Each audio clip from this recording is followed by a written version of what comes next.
about a month old. Sorry, ladies.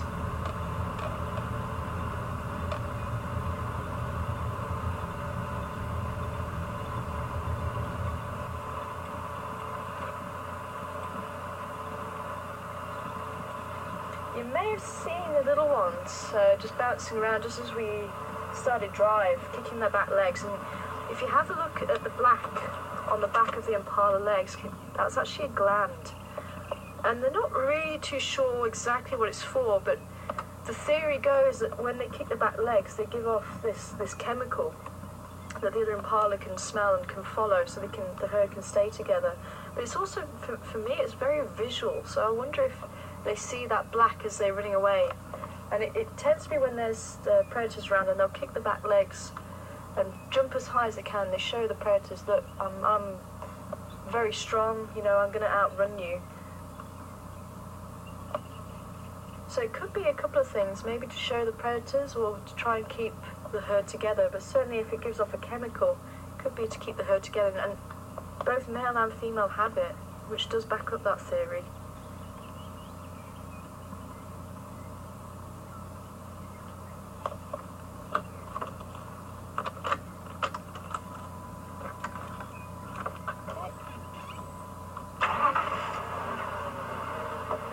Don't get a fright, lady.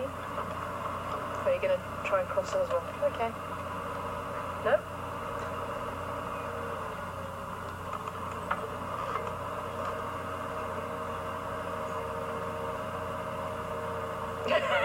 Were you miles away?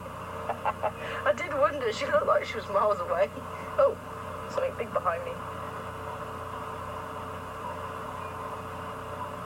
You going to join the rest of the herd, or are you going to stand there?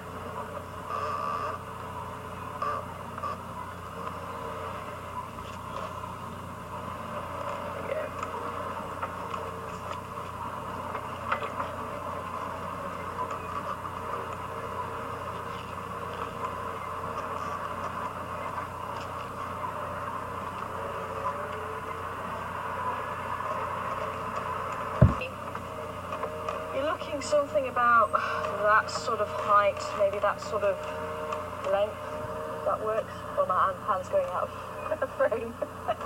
Something like that. So yeah, so much bigger than the baby, but not as big as an adult. Adult, you're looking about, oh, how big would an adult be? Probably about between a medium and a large-sized dog.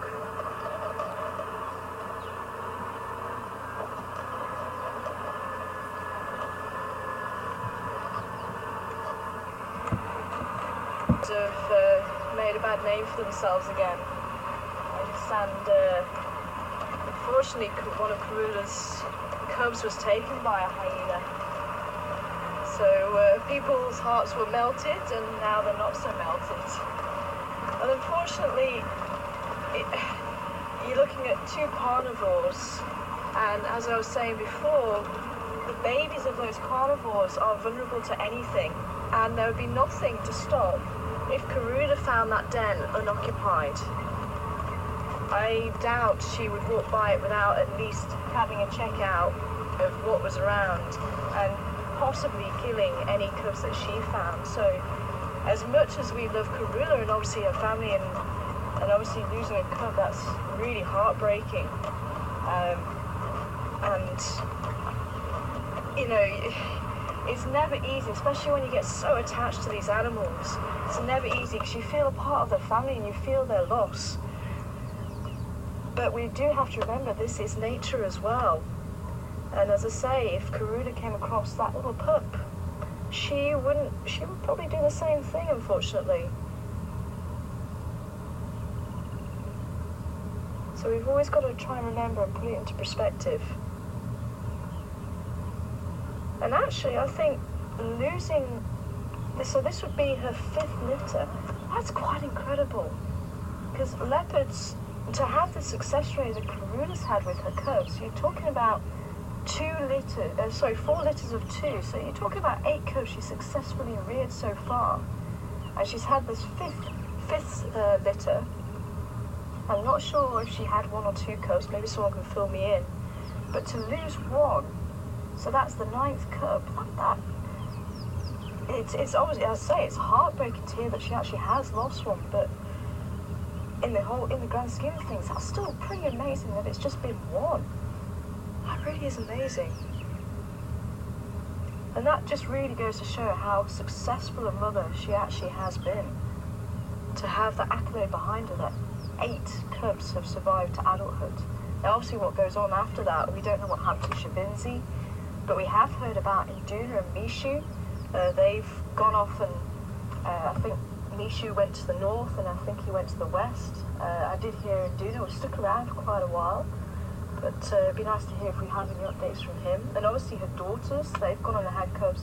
And unfortunately, I think, was it Shadow who lost quite a few of her cubs before she successfully was able to rear some of hers. And unfortunately, that's why predators tend to have a number of cubs, or pups, whereas you get the herbivores, they'll have maybe one.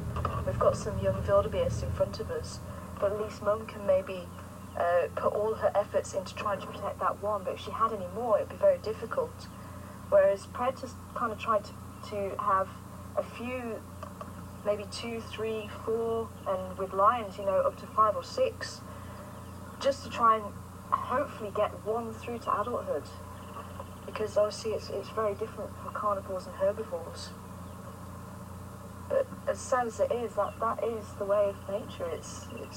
It can be harsh at times, it can be very heartbreaking.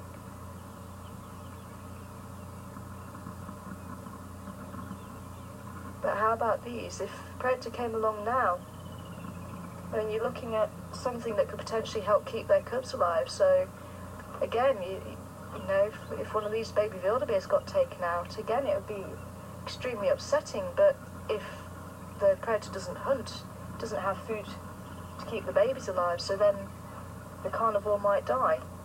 And that's the whole thing about nature. It's all interconnected.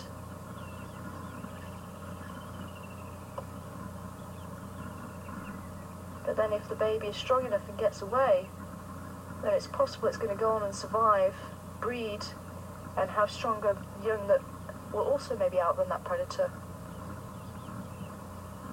But there's got to be that balance. And if you have too many carnivores, if every carnivore survived, they'll be taking out these young wildebeest and young impala, and they would absolutely decimate the herbivore population. So if the herbivores die, and there's too many dying, then the carnivores don't have enough to eat, and then they're going to start dying. It is this cycle. So I hope maybe we can redeem the hyenas for you, as heartbreaking as it is.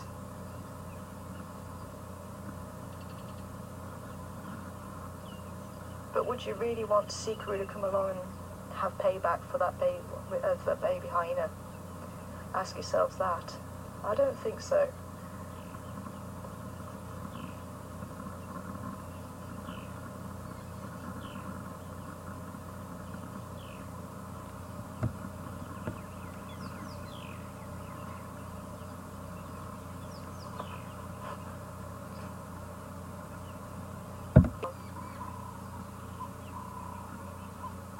Leopard, you may look at an adult male taking down a wildebeest. It's not the normal food source, but push came to shove and the opportunity was there.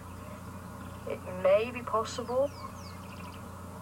I have seen footage of leopard taking wildebeest out on the migration, but here in the sands, the leopards tend to go for more the impala size.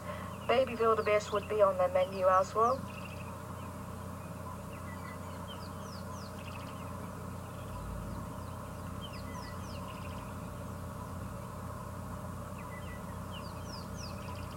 Now, I don't know if you actually can see, but they are called blue wildebeest, and they have this slightly slaty grey look about them, which is where they get the name from.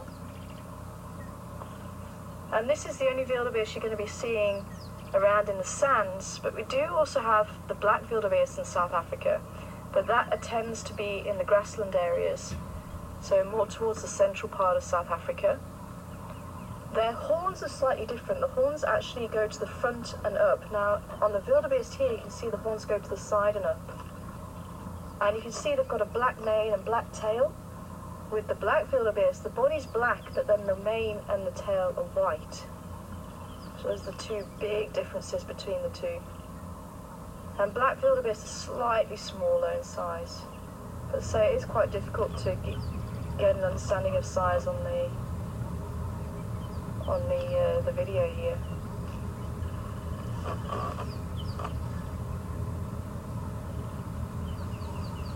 And if we do have any new viewers joining us, welcome live on board Wendy this morning here in South Africa at Djuma Game Reserve.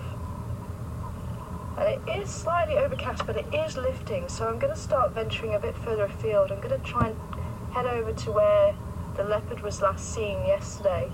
Maybe see if we can pick up any tracks. There hasn't really been much on the radio. I think everyone's been going after the lions. Unfortunately, they're quite far out of the area we're able to get signal in.